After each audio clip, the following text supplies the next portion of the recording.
Hello guys, this is Swati. आज मैं बात करने वाली हूँ एक बढ़िया वॉर ड्रामा सीरीज जो कि the Pacific and band of brothers के टक्कर की है, and that is masters of the air. ये आपको एप्पल टीवी प्लस पर देखने को मिल जाएगी। इसमें 9 एपिसोड्स आएंगे, जिसके 2 एपिसोड्स एयर हो गए हैं एंड जिनका रन टाइम लगभग 50 से 55 मिनट्स के बीच का है। यहाँ पर गोर, वायलेंस, प्रोफैनिटी माइल्ड है, अभी तक अडल्ट सीन्स बिल्कुल भी नहीं है। So this series is suitable for adults as well as for teenagers. World war 2 के दौरान एलाइड फोर्सेस की जीतने की जब बात कही जाती है, तब उसमें यूएस के एयर बॉम्बर्स का कंट्रीब्यूशन काफ़ी इंपॉर्टेंट बताया जाता है। Series masters of the air में जो बहुत सारे uniformed officers, bomber planes, sky high enthusiasm, uncertainties, blood, scream, regret, fear को लेकर जो वर्ड क्रिएट किया गया है वो आपको पहले ही 2 एपिसोड से पूरी तरीके से सक इन कर लेता है। और हो भी क्यों ना, इसकी क्रिएटिव टीम बहुत टैलेंटेड है। स्टीवन स्पीलबर्ग और टॉम हैंक्स से आप इसी लेवल का कंटेंट एक्सपेक्ट भी करते हैं। इस शो की प्रोडक्शन क्वालिटी माइंड ब्लोइंग है, डायरेक्शन रियलिस्टिक है, साथ ही एक बढ़िया वॉर ड्रामा की तरह इसमें एक्शन के साथ साथ इमोशंस को भी उतनी ही तवज्जो दी गई है। म्यूजिक इतना बढ़िया है कि सीन में जो इमोशंस हैं उसके साथ आपको वो बहा ले जाता है। In short, these 2 episodes were perfect 10 for me, filled with anxiety, humour, grossness and Triumph. बाकी मेरा पूरा का एक्सपीरियंस रहा है इन 2 एपिसोड्स के साथ, वो मैं आपसे शेयर करती हूँ और आप डिसाइड करेंगे कि आपको ये देखना चाहिए नहीं देखना चाहिए। इससे पहले अगर आप नए आए हैं देन प्लीज सब्सक्राइब।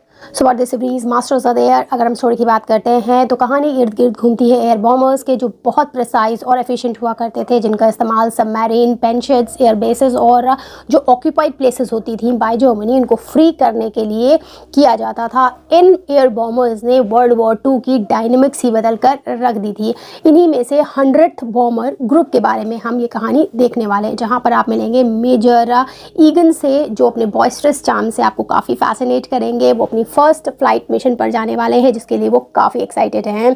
साथ ही दूसरे हैं मेजर जॉन, जो कि काम है, कंपोज्ड हैं और सुपर हैंडसम लगे हैं यूनिफॉर्म में। मेरा फेवरेट कैरेक्टर है क्रॉसबी का, जो कि एक नेविगेटर हैं और उनके इस प्रोफेशन से बिल्कुल मेल ना खाने वाली एक बीमारी उनको है, एक्सट्रीम एयर सिकनेस। ऊपर जाते ही उन्हें उल्टियाँ होने लगती हैं एक्सट्रीम में। और नेविगेशन इतनी इंपॉर्टेंट चीज़ होती है कि अगर ज़रा सा डिफ्लेक्ट हुए तो सब कुछ गुड़ गोबर हो सकता है।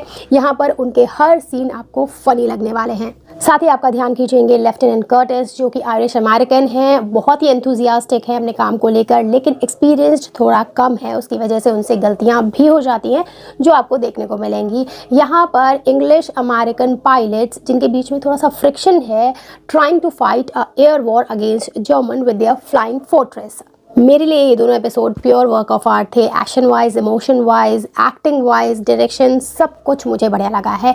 चलिए कुछ पॉजिटिव्स और नेगेटिव्स की बात कर ही लेते हैं।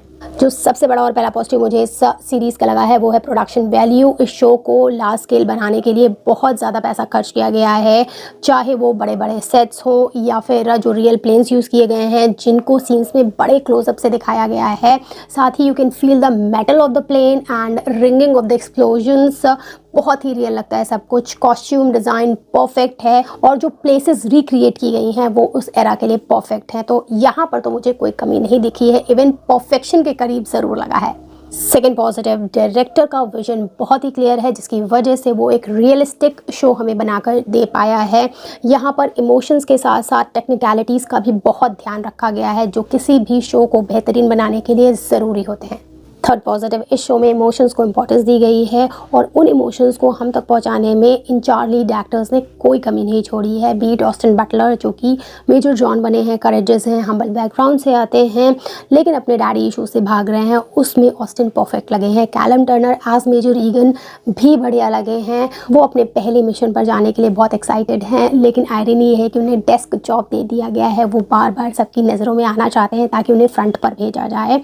थर्ड हैं लेफ्टिनेंट क्रॉसबी, जो कि एक बीमारी छुपाए हुए हैं, नेविगेटर हैं, लेकिन उन्हें एक ऐसी बीमारी है जो उनके इस प्रोफेशन के साथ सही जा नहीं रही है।